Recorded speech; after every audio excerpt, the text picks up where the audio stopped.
پھر فرمایا شہر رمضان الذی انزل فیہ القرآن ھدی للناس وبینات من الھدی والفرقان فمن شہد منکم الشہر فلیصمہ ومن کان مریضا او علی سفر فعدۃ من ایام اخر یرید اللہ بکم الیسر ولا یرید بکم العسر وَلِتُكْمِلُوا الْعِدَّةَ وَلِتُكَبِّرُوا اللَّهَ عَلَى مَا هَدَاكُمْ وَلَعَلَّكُمْ تَشْكُرُونَ۔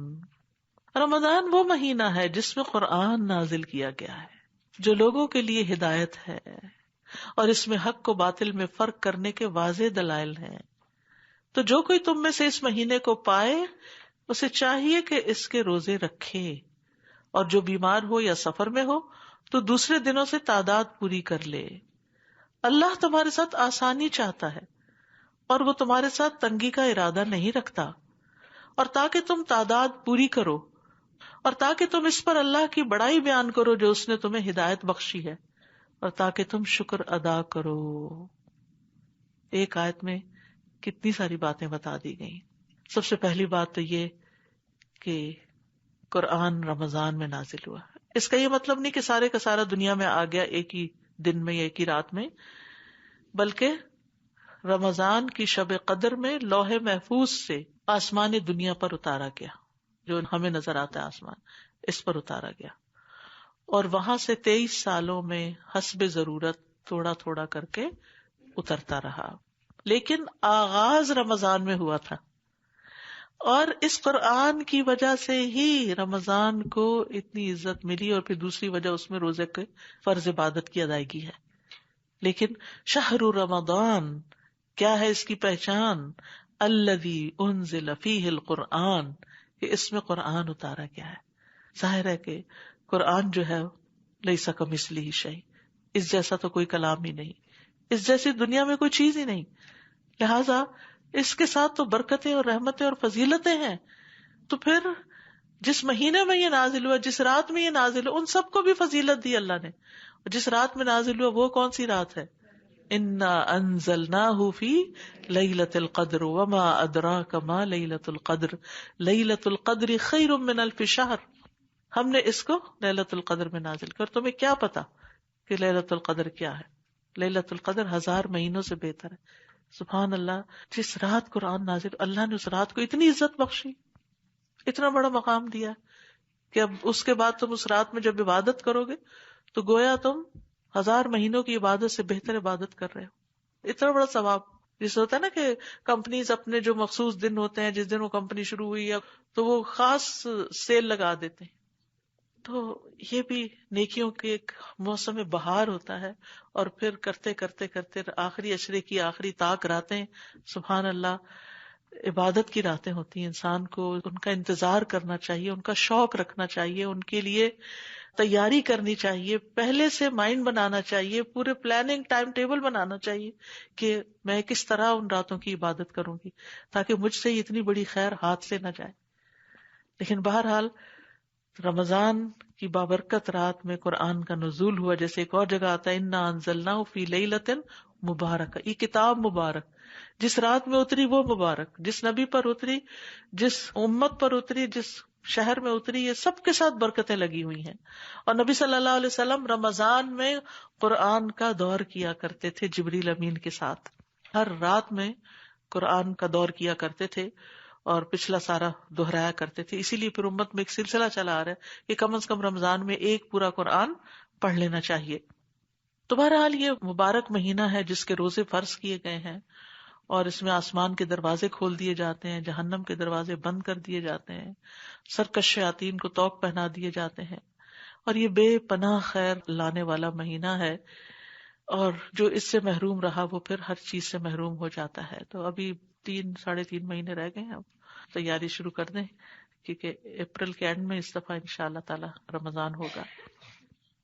یرید اللہ بکم الیسر ولا یرید بکم العسر، اللہ تمہارے لیے آسانی چاہتا ہے، تمہارے لیے تنگی نہیں چاہتا، یعنی اللہ تعالیٰ چاہتا ہے کہ تم پر اپنی رضا کے راستے بے حد آسان کر دے، اور جب کوئی ایسا معاملہ پیش آئے کہ تمہارے لیے کسی فرض کی ادائیگی مشکل ہو تو تمہارے لیے سہولتیں پیدا کر دے، کنسیشن دے دے، یعنی کہیں تو اس نے تمہارے لیے فدیہ رکھا اور کہیں رمضان کے بعد گنتی پوری کرنے کا رکھا، مختلف صورتوں سے تخفیف کر دی.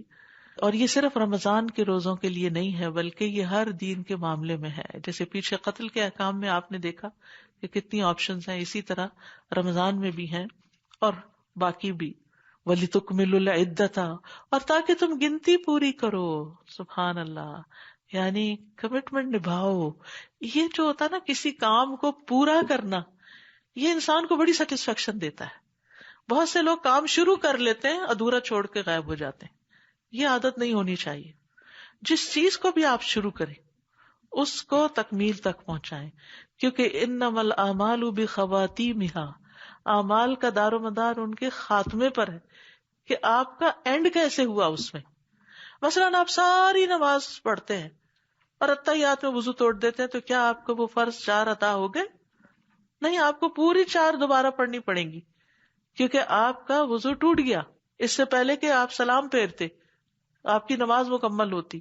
اسی طرح آپ نے سارا دن روزہ رکھا، افطار سے 10 منٹ پہلے آپ کو پیریڈ شروع ہو گئے، کیا آپ کا روزہ ہو گیا؟ نہیں ہوا، آپ کو دوبارہ قضا دینی ہوگی. اب آپ کے کیا فائدہ ہوا؟ افسوس کریں؟ افسوس کی بات نہیں، آپ کو انشاءاللہ اس سارے دن کی مشقت کا اجر مل جائے گا. اسی طرح آپ حج پہ جاتے ہیں اور پھر یہ کہ آپ احرام کی پابندیاں نہیں کرتے یا اور اسی طرح کچھ خلل کر کے آ جاتے ہیں یا لڑائی جھگڑے کر کے آ جاتے ہیں، کیونکہ جب تک حج میں لڑائی جھگڑے سے نہ بچا جائے تو حج مبرور نہیں ہوتا. تو کوئی بھی کام، تعلیم کا کام، آپ ایک کورس شروع کرتے ہیں اور پھر ادھورے میں چھوڑ کے چلے جاتے ہیں، الا یہ کہ کوئی دیکھے مجبوری معذوری اپنی جگہ، وہ تو یہاں سارے فرائض کے اندر ہے اور یہ بھی تخفیف ہے.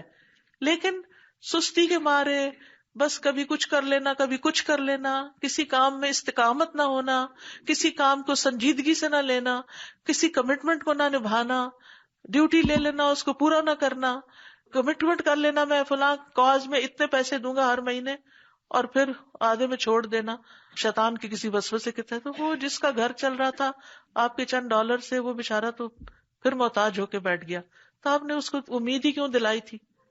تو والموفون بعہدہم اذا عاہدوا، تو اختتام اچھا کیا کریں اور اس کی دعا بھی مانگا کریں. اللہم احسن عاقبتنا فی الامور کلها واجرنا من خزی الدنیا وعذاب الاخرہ، کہ اللہ ہمارے ہر کام کی عاقبت اچھی کر دے. ساری زندگی آپ نے نیکی کے کام کیے، بڑھاپے میں آ کے آپ نے غلط کام شروع کر دیے. کئی لوگ ہوتے ہیں نا، ایک خاتون کے بارے میں کسی نے مجھے بتایا، اللہ تعالیٰ ان کی بخشش کرے، اب تو وہ فوت ہو گئی. ان کی بیٹی بے حد پریشان ہوتی تھی کہ میری والدہ ساری زندگی کی تہجد گزار، نمازی، صدقہ خیرات کرنے والی، لیکن بڑھاپے میں آ کے پتہ نہیں کیا ہوا ہے، نمازیں چھوڑ دی. ہم سمجھاتے ہیں، ہم بتاتے ہیں، لیکن کہتی ہیں اچھا لیکن نہیں پڑھتی. اولاد کے لیے بھی کتنا تکلیف دہ ہو جاتا ہے کہ ساری زندگی انہوں نے ماں باپ کو اتنا نیک دیکھا ہوتا ہے، تب تو جانے کا وقت آ گیا، اب یہ کیا ہوا. تو اس لیے ہمیں یہ دعا بھی مانگنی چاہیے کہ ربنا لا تزغ قلوبنا بعد اذ ہدیتنا وہب لنا من لدنک رحمۃ. کبھی کسی نیکی پہ غرور نہ کریں، منہ سے کوئی ایسی بات نہ نکالیں میں تو یہ بھی کرتی ہوں، یہ بھی کر سکتی ہوں، وہ بھی کروں گی. اللہ سے توفیق مانگتے رہیں. دل پلٹنے کا کوئی پتہ نہیں چلتا کس وقت بدل جائے. لوگ بدل جاتے ہیں، حالات بدل جاتے ہیں، انسان کی سچویشن چینج ہو جاتی ہے. تو اس لیے نیکی کے کاموں میں وَلِتُكْمِلُوا الْعِدَّةَ، گنتی پوری کرو، وَلِتُكَبِّرُوا اللَّهَ عَلَىٰ مَا هَدَاكُمْ، اور تاکہ تم اللہ کی بڑائی بیان کرو اس پر جو اس نے تمہیں ہدایت دی. ہدایت کتنی طرح کی ہوتی ہے؟ 2 طرح کی، ہدایت توفیق، ہدایت ارشاد. ہدایت توفیق یہ ہوتی ہے کسی کام کی توفیق مل جانا، اللہ نے راہ دکھا دی، یوں کر لو. وہ ہوتا ہے نا آپ کرتے کرتے آپ کے ذہن میں ایک آئیڈیا آ جاتا ہے. سبحان اللہ، کتنی خوشی ہوتی ہے کہ جب انسان کو کسی نیکی کے کام کا خیال آ جاتا ہے تو وہ خیال ہی انسان کو سرشار کر دیتا ہے کہ اچھا میں یہ کروں گی، ایسے بھی ہو سکتا ہے، یوں بھی کر سکتے ہیں. یا کوئی ہمیں گائیڈ کر دیتا ہے، یعنی اللہ تعالیٰ اسباب کے ذریعے بھی گائیڈ کرتے ہیں، ڈائریکٹ بھی کرتے ہیں، اسباب سے بھی کرتے ہیں. آپ کو ذہن کچھ الجھا ہوا ہوتا ہے، آپ کسی کے پاس جاتے ہیں، وہ آپ کو راہ بتا دیتے، یہ کر لو، آپ خوش ہو جاتے ہیں.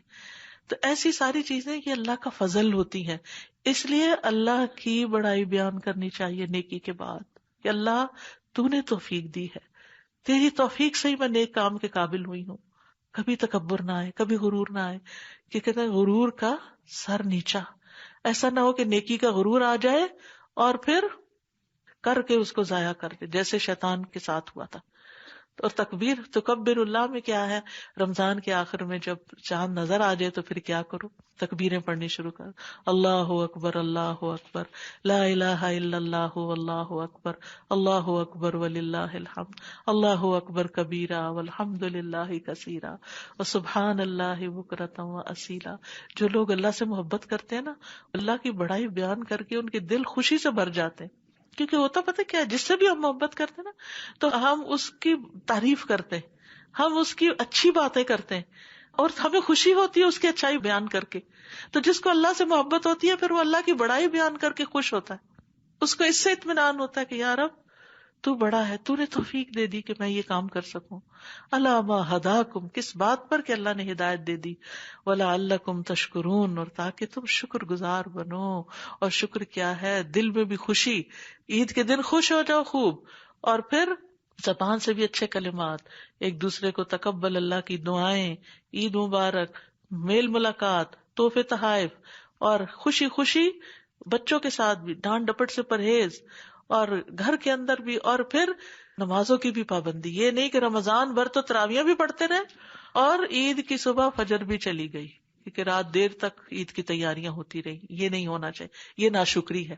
آپ کو پتا ہے کہ رمضان میں روزہ رکھ کے تراویح پڑھ کے نا جسم ہلکا پھلکا سا ہو جاتا ہے، پھر عبادت مشکل نہیں لگتی، پھر بعد میں تہجد بھی مشکل نہیں لگتے. وہ کہتے ہیں یہ تو چھوٹی سی چیز ہے، اس سے زیادہ ہوتا رہا ہے. تو پھر اس نیکی کے عمل پر دوام اختیار کریں تاکہ شکر ادا ہو سکے. یہ جو آپ کی عید کی نماز ہے وہ بھی ایک شکر ادا کرنے کا طریقہ ہے. اسی طرح پھر آپ اس وقت کیا دیتے ہیں؟ جانے سے پہلے فطرانہ دیتے ہیں، یعنی وہ مال کا صدقہ کرتے ہیں، وہ بھی ایک شکر ادا کرنے کا طریقہ ہے.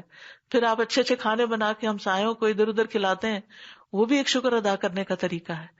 پھر اچھے کپڑے پہنتے ہیں، وہ بھی ایک شکر ادا کرنے کا طریقہ ہے. یہ نہیں کہ انسان کہے کہ اچھا 100 کے دن گزار لوں، بور ہو رہا ہوں. یہ کچھ نہ بور ہو نہ ہونے دے، یہ ناشکری ہے کہ اللہ نے عبادت کے بعد خوش ہونے کا موقع دیا.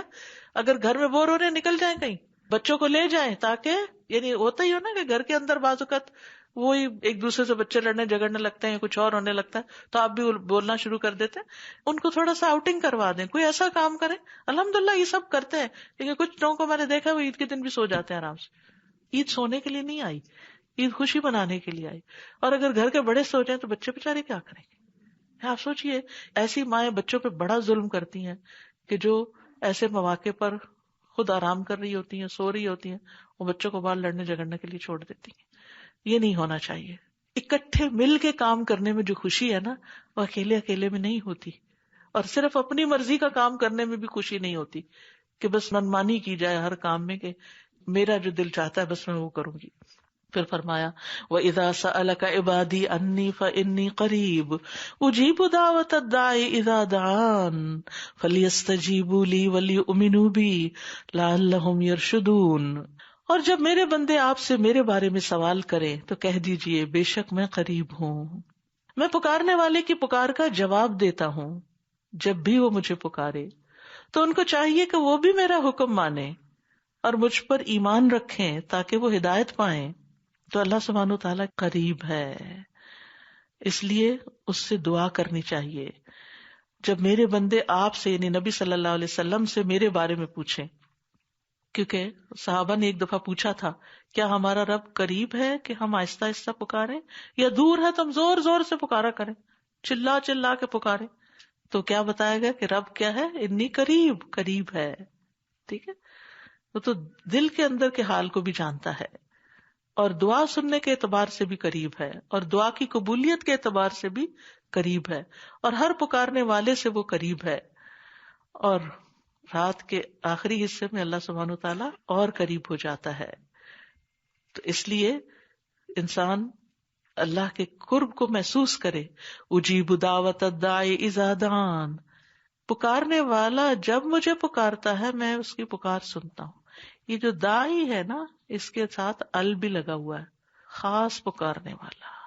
قبولیت دعا کی شرائط ہیں، اور اس میں سب سے بڑی شرط حرام سے بچنا ہے. بعض اوقات لوگ کہتے ہیں نا ہماری دعا نہیں قبول ہوتی.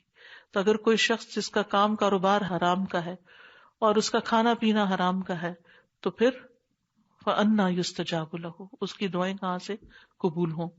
تو اس لیے دعا کی قبولیت کے لیے حلال کا اہتمام کرنا ضروری ہے. تو پھر آپ دیکھیں کہ کیسے دعائیں قبول ہوتی ہیں. فَلْيَسْتَجِيبُوا لِي، اور اللہ کی اطاعت ضروری ہے. انہیں چاہیے یہ بھی میری بات مانے. یعنی اس کا یہ مطلب نہیں کہ اگر ہم گناہ کریں تو دعا نہ مانگیں، استغفار کریں، دعا مانگیں. لیکن اگر ہم چاہتے ہیں کہ ہم مستجاب الدعوات بن جائیں تو پھر زیادہ سے زیادہ اللہ کی اطاعت کے کام کریں. وَلْيُؤْمِنُوا بِي، اور چاہیے کہ مجھ پر ایمان رکھیں، چاہیے کہ مجھ پر ایمان رکھیں. لَعَلَّهُمْ يَرْشُدُونَ، تاکہ وہ ہدایت پائیں، تاکہ انہیں سیدھی راہ ملے. اس سے کیا پتہ چلتا ہے کہ اللہ تعالیٰ کسی کی دعا ضائع نہیں کرتا، وہ دعاؤں کا سننے والا ہے. لیکن انسان کو اپنے حال پر بھی غور کرنا چاہیے کہ انسان یہ سوچے میں اللہ کے کتنے حقوق پورے کر رہا ہوں، میں کتنی فرما برداری کر رہا ہوں. اور پھر جب انسان صحیح طریقہ اختیار کرتا ہے تو اللہ تعالیٰ کی طرف سے رہنمائی بھی ملتی. صرف دعا کی قبولیت ہی نہیں، لعلہم یرشدون بھی ہوتا ہے، رشد و ہدایت بھی ملتی ہے. تو یاد رکھیے دعا ایک عبادت ہے، دعا عبادت ہے. دعا سے زیادہ کوئی چیز اللہ کے ہاں معزز نہیں. دعا انسان کو ضرور فائدہ دیتی ہے، اس کے بارے میں بھی جو اترا ہے مصیبت آ گئی ہے، اور جو ابھی نہیں اتری وہ بھی پلٹ جاتی ہے. دعا نہ کرنا اللہ کی ناراضگی کو مول لینا ہے. حدیث میں آتا ہے جو آدمی اللہ سے نہیں مانگتا اللہ تعالیٰ اس سے ناراض ہوتا ہے. رسول اللہ صلی اللہ علیہ وسلم نے فرمایا بے شک لوگوں میں سب سے عاجز وہ ہے جو دعا مانگنے سے عاجز ہے، جس کے منہ سے دعا نہیں نکلتی. تو ہمیں خوب خوب اپنے لیے بھی اور دوسروں کے لیے بھی دعائیں کرنی چاہیے. دعا سے آپ کا کچھ نہیں بگڑتا، لیکن اگر کسی کی زندگی سنور جائے آپ کی دعا سے تو اجر بھی لکھا جائے گا آپ کے لیے. لیکن دعا کی قبولیت جو ہوتی ہے نا وہ 3 طرح سے ہوتی. ایک تو یہ کہ وہ چیز اس کو دنیا میں ہی مل جاتی، دوسرے یہ کہ آخرت کے لیے ذخیرہ ہو جاتی ہے، تیسرے یہ کہ اس کے بدلے گناہوں کا کفارہ ہو جاتا ہے، بشرطے کہ اس کی دعا قطع رحمی کی نہ ہو اور جلدی نہ کرے. صحابہ نے پوچھا کہ یا رسول اللہ جلدی سے کیا مراد ہے؟ فرمایا یہ کہے کہ میں نے اللہ سے دعا کی اور میری دعا تو قبول نہیں ہوئی، یہ نہ کہے کبھی، یہ کبھی نہیں منہ سے نکالنا چاہیے. اور جہاں تک آخرت میں ذخیرہ ہونے کا تعلق ہے تو جب انسان وہاں پہنچے گا تو کیا کہے گا، کاش میری دنیا میں کوئی دعا قبول نہ ہوتی، مجھے اس کے بدلے میں یہی سب کچھ ملتا، کیونکہ دنیا کا جو ملا وہ تو وہیں ختم ہو گیا، اب یہاں جو ملے گا وہ تو ہمیشہ ہمیشہ کے لیے. تو دعا کی قبولیت کے کچھ آداب بھی ہیں، یہ کہ اخلاص اور پوری توجہ سے دعا مانگنی چاہیے، اور یقین کے ساتھ مانگنی چاہیے کہ اللہ تعالیٰ ضرور سنتا ہے. خشوع خضوع اور عاجزی سے مانگنا چاہیے. جو سوالی ہوتا ہے، جو مانگنے والا ہوتا ہے، وہ کس طرح مانگتا ہے؟ اکڑ کے تھوڑی مانگتا ہے، بیک کرتا ہے. اور پھر تکرار سے، صرف ایک دفعہ نہیں، بار بار مانگنا چاہیے. ہاتھ اٹھا کر دعا مانگنی چاہیے، کیونکہ اللہ تعالیٰ بڑے حیا والا ہے اور بڑے کرم والا ہے. اس کو اس بات سے شرم آتی ہے کہ اس کا کوئی بندہ اس کے آگے ہاتھ پھیلائے اور وہ ان کو خالی لوٹا دے. پھر اسی طرح حمد و ثنا اور درود پڑھ کر دعا مانگی جائے تو وہ بھی قبول ہوتی ہے. پھر جامع کلمات کے ساتھ دعا کرنی چاہیے. نبی صلی اللہ علیہ وسلم جامع دعائیں پسند کرتے تھے، یعنی کم لفظوں میں زیادہ چیز مانگنا.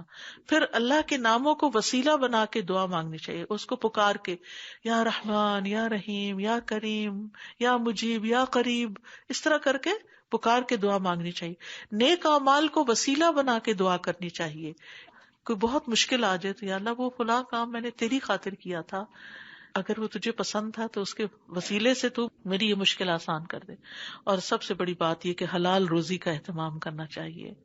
پھر فرمایا احل لکم لیلۃ الصیام الرفث الی نسائکم ہن لباس لکم وانتم لباس لہن علم اللہ انکم کنتم تختانون انفسکم فتاب علیکم وعفا عنکم فالآن باشروہن وابتغوا ما کتب اللہ لکم وَكُلُوا وَاشْرَبُوا حَتَّى يَتَبَيَّنَ لَكُمُ الْخَيْطُ الْأَبْيَضُ مِنَ الْخَيْطِ الْأَسْوَدِ مِنَ الْفَجْرِ ثُمَّ أَتِمُّوا الصِّيَامَ إِلَى اللَّيْلِ وَلَا تُبَاشِرُوهُنَّ وَأَنْتُمْ عَاكِفُونَ فِي الْمَسَاجِدِ تِلْكَ حُدُودُ اللَّهِ فَلَا تَقْرَبُوهَا كَذَلِكَ يُبَيِّنُ اللَّهُ آيَاتِهِ لِلنَّاسِ لَعَلَّهُمْ يَتَّقُونَ.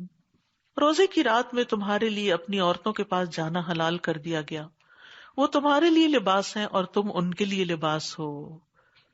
اللہ نے جان لیا تم اپنے نفسوں سے خیانت کر رہے تھے تو اس نے تم پر مہربانی کی اور تم کو معاف کر دیا، بس اب تم ان سے مباشرت کرو اور اسے تلاش کرو جو اللہ نے تمہارے لیے لکھ رکھا ہے، اور کھاؤ اور پیو یہاں تک کہ تمہارے لیے فجر کے وقت صبح کی سفید دھاری رات کی سیاہ دھاری سے واضح ہو جائے، پھر رات تک روزہ پورا کرو، اور جب تم مسجدوں میں اعتکاف میں ہو تو ان سے مباشرت نہ کرو، یہ اللہ کی حدود ہیں، بس ان کے قریب بھی نہ جانا۔ اسی طرح اللہ اپنی آیات کو لوگوں کے لیے کھول کھول کر بیان کرتا ہے تاکہ وہ بچ جائے، تاکہ ان میں تقویٰ آ جائے۔ یاد رکھیے ابتدائی اسلام میں حکم یہ تھا کہ روزہ افطار کرنے کے بعد عشاء کی نماز یا سونے تک کھانے پینے کی اجازت اور بیوی سے مباشرت کی، اس کے بعد نہیں۔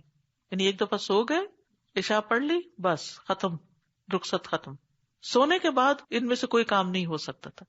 تو ظاہر ہے یہ پابندی سخت تھی اور مشکل کام تھا، تو اللہ تعالیٰ نے پھر یہ دونوں پابندیاں اٹھا لی اور افطار سے لے کر صبح صادق تک کھانے پینے اور بیوی سے مباشرت کی اجازت دے دی۔ یاد رکھیے کہ رمضان کے بارے میں جو مسائل اور فضائل اور یہ سب چیزیں، یہ کتابیں وہاں موجود ہیں، رمضان سے پہلے سب میں بانٹیے بھی اور علم بھی حاصل کیجیے، اور اس کی دعائیں وغیرہ بھی ہیں تاکہ زیادہ سے زیادہ لوگوں کو اویئرنیس ہو کہ کیا ہمارے لیے جائز ہے اور کیا ہمارے لیے جائز نہیں ہے، اور اللہ کا حکم ماننے کا کتنا بڑا اجر اور ثواب ہے، اور الٹیمیٹ ریزلٹ تقویٰ کی شکل میں کیا انسان کے اندر چیز آتی ہے، نیکی کا کون سا جذبہ پیدا ہوتا ہے۔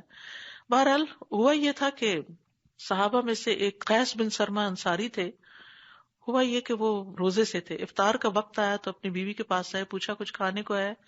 اس نے کہا ہے تو نہیں لیکن میں کہیں سے ڈھونڈ کے لاتی ہوں، کچھ بندوبست کرتی ہوں۔ تو وہ سارا دن محنت مزدوری کرتے تھے تو ان پہ نیند غالب آ گئی اور وہ سو گئے، یعنی بیوی جب تک واپس آئی سو چکے تھے۔ اب جب بیوی کھانا لائی تو وہ کہنے لگے ہائے تمہاری محرومی، یہ تم اب کھا بھی نہیں سکے۔ تو وہ دوسرے دن دوپہر کے وقت بھوک کے مارے بے ہوش ہو گئے۔ تو یہ واقعہ جب نبی صلی اللہ علیہ وسلم سے ذکر کیا گیا تو یہ آیت نازل ہو گئی کہ رمضان کی راتوں میں تمہارے لیے بیوی کے پاس جانا اور کھانا پینا یہ سب کچھ کیا ہے؟ حلال ہے۔ وَكُلُوا وَاشْرَبُوا حَتَّى يَتَبَيَّنَ لَكُمُ الْخَيْطُ الْأَبْيَضُ مِنَ الْخَيْطِ الْأَسْوَدِ۔ اور پھر ہسبینڈ وائف کے رشتے کو چند لفظوں میں بہت خوبصورت انداز میں واضح کر دیا گیا، وہ تمہارا لباس ہے، تم ان کا لباس ہو، لہذا اس لباس کی حفاظت کرو، اس لباس کو خوبصورت بناؤ، اس تعلق کو اچھا ہونا چاہیے۔ لباس انسان کے عیب چھپاتا ہے، انسان کی پردہ پوشی کرتا ہے۔ میاں بیوی کو ایک دوسرے کے عیب چھپانے چاہیے۔ لباس تحفظ کا باعث ہے، ایک دوسرے کی حفاظت کرنی چاہیے، ایک دوسرے کی ضروریات پوری کرنی چاہیے۔ لباس بیرونی ماحول سے انسان کو پروٹیکٹ کرتا ہے، جیسے سردی سے، گرمی سے، اور اسی طرح کی گرد و غبار سے۔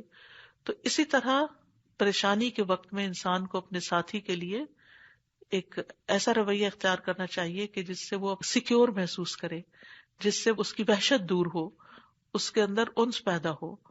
لباس انسان کی تکمیل کرتا ہے، انسان کو معزز بناتا ہے۔ ہسبینڈ وائف بھی ایک دوسرے کی تکمیل کرتے ہیں، ایک دوسرے کی کمی بیشی پوری کرتے ہیں۔ بیوی کے بغیر شوہر اور شوہر کے بغیر بیوی نامکمل ہوتے ہیں، دونوں کا ساتھ کمپنسیٹ کرتا ہے ایک دوسرے کی کمی کو۔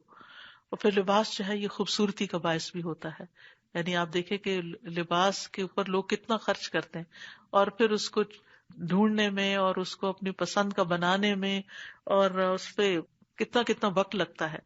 تو آپ دیکھیں کہ رشتہ کی تلاش اور یہ ساری چیزیں بھی وقت لیتی ہیں، لیکن جب شادی ہو جاتی ہے تو پھر ایک دوسرے کی عزت کرنا بھول جاتے ہیں، یہ نہیں ہونا چاہیے۔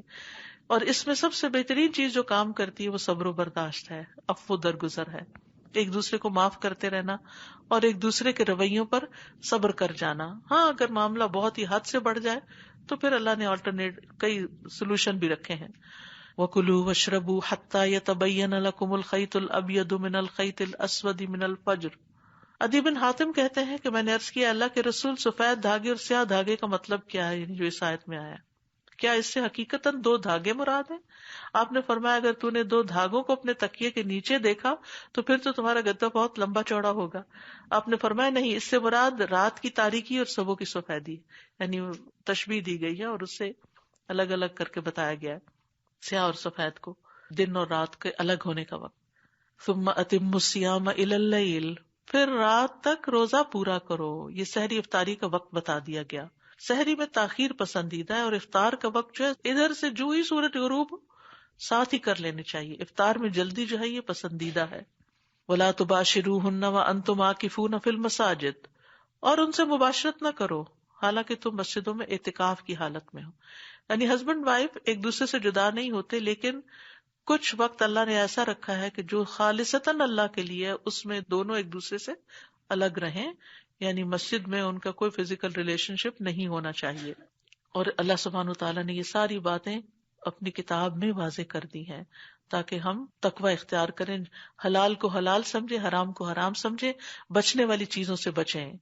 پھر فرمایا وَلَا تَأْكُلُوا أَمْوَالَكُمْ بَيْنَكُمْ بِالْبَاطِلِ وَتُدْلُوا بِهَا إِلَى الْحُكَّامِ لِتَأْكُلُوا فَرِيقًا مِّنْ أَمْوَالِ النَّاسِ بِالْإِثْمِ وَأَنْتُمْ تَعْلَمُونَ، اور تم آپس میں ایک دوسرے کا مال باطل طریقے پر نہ کھاؤ اور نہ اس کو بطور رشوت حاکموں کے پاس کھینچ لے جاؤ، تاکہ ایک گروہ لوگوں کے مال کا کچھ حصہ گناہ کے ساتھ کھا لے حالانکہ تم جانتے ہو. اس آیت کا پچھلی آیت کے ساتھ کیا تعلق ہے؟ روزے کی حالت میں انسان اللہ کے حکم سے نہایت مرغوب چیزیں، کھانا پینا اور جماع جیسی چیزیں جو ہے ان کو ترک کر دیتا ہے.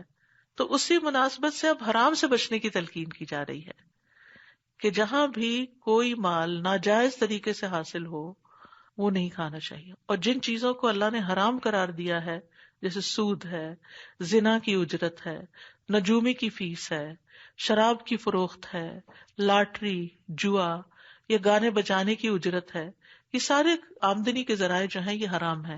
تو ان چیزوں سے بچنے کی ضرورت ہے. اور پھر اسی طرح خاص طور پر اس آیت میں رشوت سے منع کیا گیا ہے کہ تم حکام کے پاس مال لے جاؤ، ان کو پیسے دے کے اپنے حق میں فیصلے کرواؤ یا ان سے کچھ انڈیو فائدے حاصل کرو، تو یہ تمہارے لیے درست نہیں، کیونکہ کسی مسلمان کے لیے جائز ہی نہیں کہ کسی مسلمان کا ناحق مال ہتھیائے، کیونکہ اللہ نے ایک مسلمان پر دوسرے مسلمان کا مال حرام کر دیا ہے. یہ حدیث کے الفاظ ہیں. حتیٰ کہ ہنسی مذاق میں بھی کسی کا مال نہیں اٹھانا چاہیے. یعنی مثلا کسی نے بہت اچھی کوئی گولڈ کی انگوٹھی پہنی ہوئی تو آپ کہتے دیکھتی ہوں تمہارا دل کیسا ہے، دکھاؤ ذرا میں پہن کے دیکھوں، اور پہن کے کہو اب تمہاری چھٹی.